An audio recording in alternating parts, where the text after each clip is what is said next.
Now, no one actually saw what happened here, but these lions were found feeding on a hippo, of all things. The lioness is now watching the giraffes.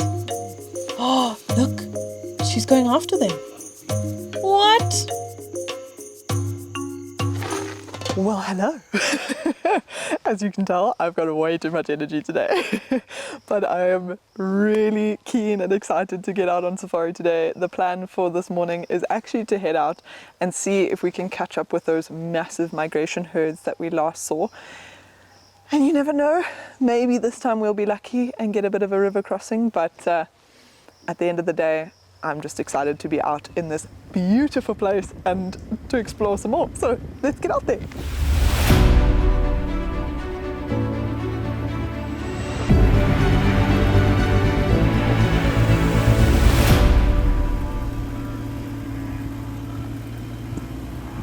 I just love the sound of these wildebeest making their way towards the river.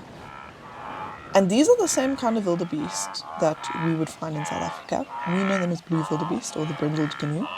But out here, they are known as the white-bearded wildebeest due to the fact that that long, shaggy hair that hangs down from their chin is much lighter in colour than the wildebeest that we have further south. But there is so much going on here with these many wildebeest all together. And look, here's two that seem to be sparring a little. With these herds now being in the Mara and slowly but surely making their way towards the river, it means a lot of the males are being forced into close contact with one another, which is quite unusual. Normally, wildebeest bulls would hold separate territories that the females would then come and go through, eventually choosing the male that potentially has the best grazing. The way these wildebeest move through the grasslands is almost always in single file, which looks a bit like a massive snake weaving through. And there's a couple of different reasons that they do this, I'm sure. But I would imagine that it's a great way for the herds not to get separated whilst they cover these long distances. But these wildebeest are still very far from the river, so we're not going to see them crossing anytime soon. Maybe only in the next couple of days at the very least. But we did hear about a lioness on the radio that's not too far, so let's see what she's up to. Well, it seems she's enjoying a lovely rest in the shade of this termite mound. But she also looks like she's fed very recently, which means unless something comes past, she's not going anywhere in this heat. So let's leave her to her slumber and continue on our mission of following these migration herds. We are slowly making our way down towards the Mara River, but we decided to see how far some of the herds are that have crossed into the Mara. So we're currently checking out the Tanzanian border to see if there are still more herds coming over. Because it's so open, you can actually see both sides of the ecosystem, which is really cool. So the escarpment on the left is the Olololo escarpment, which is in Kenya. And the smaller dome-shaped hills that are on the right are actually in the Serengeti. And there are so many animals still making their way across the border. Just look at all these zebra. And there's a waterhole, so no wonder there's so many zebra that we've been seeing. And a whole bunch of waterbirds as well. Oh, look at the yellow-billed storks. They're just looking so bright and beautiful. There's even a zebra in the water. And these guys are incredibly dependent on water, so they may have travelled far without it before they reached this place. And unlike what we were seeing with the wildebeest earlier, look at how spread out these animals are. But they're also not on the move, so maybe they're all just taking a rest after a long morning of travelling and potentially a really long night of being harassed by predators. Seeing all these zebras together is amazing. It's one thing seeing all the wildebeest moving together, but to see how the zebras blend into one another as they mingle is beautiful.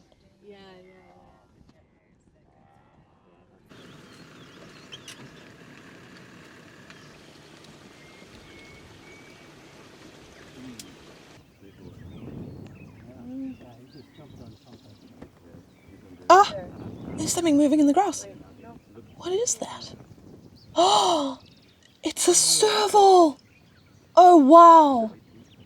It's just the ears we can see, but that's only my second serval I've ever seen. These cats are normally super shy and elusive, generally being crepuscular, which means they come out during dawn and dusk, but they're mainly being nocturnal. So to see one hunting during the day is some really good luck. While this serval slinks away into the grass, we will make our way to the famous Mara River to see what else is lurking. This is one of the main crossing points for the wildebeest during the peak of the migration, and judging by this one on a surface level, it looks quite flat, but you never know what's hiding beneath the water. Just like this guy. How enormous is this crocodile? And these are Nile crocodiles, just like in most parts of Africa, but they are some of the biggest crocodiles known to man. Certainly the biggest I have ever seen. And it's not the only one around. There's a few in the water and some with the pod of hippos lining the banks and enjoying the sunshine.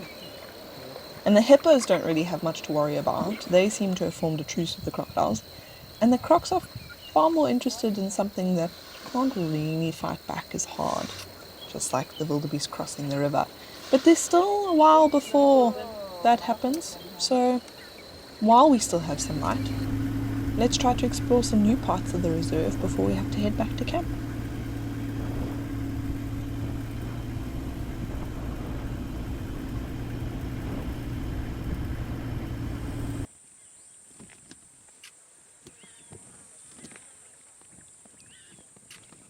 I cannot get over how stunning these scenes are with the Masai giraffe moving through the grasslands, towering above everything in sight. It's so wonderful. They're all munching away, some of them on the desert date trees, which might even have some fruit at the moment, which is very nutritious, but they're also doing something that would be quite an uncommon sight anywhere else on safari, and that is eating from the floor. Because there's a lack of multiple tree species in the area and the desert dates are quite full of tannins and not always very delicious, these giraffes have to look for smaller shrubs and forbs within the grasses to gain most of the nutrients in their diet.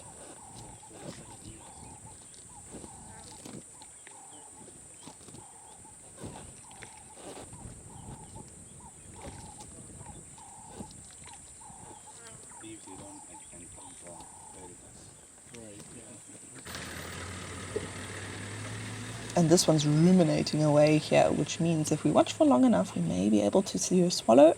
Oh, there we go. And then she'll bring up another clump in a few seconds. You can see it in her throat. A small detail, but super entertaining to watch with giraffes, because you can see the whole process happening from start to finish. And there's some elephants here too, with all these little cattle egrets following them around, looking for insects that they're flushing out of the grass. But it's so incredible to see how different the behavior is of these elephants compared to the ones in South Africa. These guys are mostly grouped together, I assume because of it being so open with super tall grass.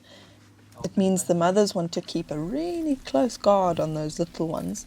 Whereas in South Africa, I've seen it time and time again where herds will split up amongst the thickets to feed. But I think it's more common for lions to sometimes take on bigger prey here than it is in South Africa. It's not a common occurrence by any means, but it's very unlikely. And I haven't heard many stories coming out of South African safaris. Very few and far between anyway.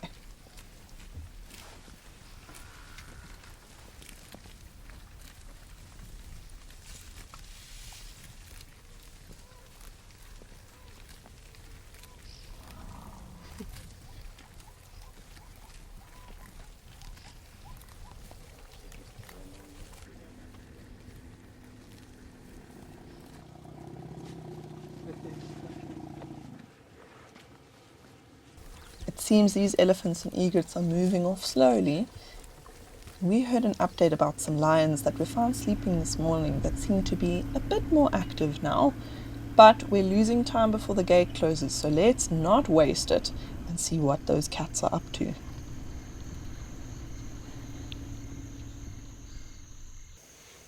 Well, judging by those giraffes' expressions, I think I know where the lions are. Now, no one actually saw what happened here, but these lions were found feeding on a hippo, of all things. But the carcass looks quite old, and no one has driven here in a few days. So we suspect that they found this hippo already dead, or possibly even just very weak and took the opportunity, because you would normally need a very large bunch of lions to take on something this big. And there's reportedly only 5 lionesses here from the River Pride. We've only seen 2 so far, with a couple of tail flicks here and there, so the others must just be lying low in the grass. The giraffe are watching so intently, I think because they can obviously see the lions, which is a predator to them, so they're keeping a keen eye. But it looks quite funny to have a whole audience watching this scene. And there's a herd of elephants in the background. This is crazy!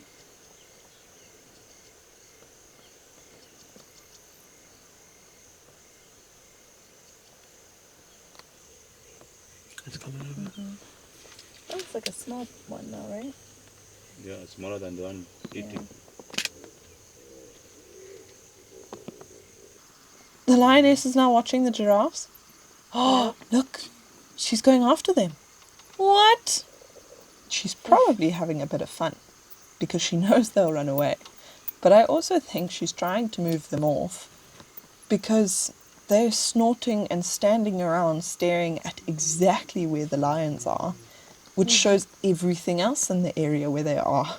And obviously they don't want that. I love how it's one lion going against 8 giraffes, and she's clearly still the scary one. But the giraffe haven't moved far, and she's back off towards the carcass, which I'm sure will be the focus for these lions tonight. And the giraffes will eventually move off once they can't see the lions very well anymore through the darkness. Another amazing day out, and the perfect end to yet another magical safari in the Masai Mara.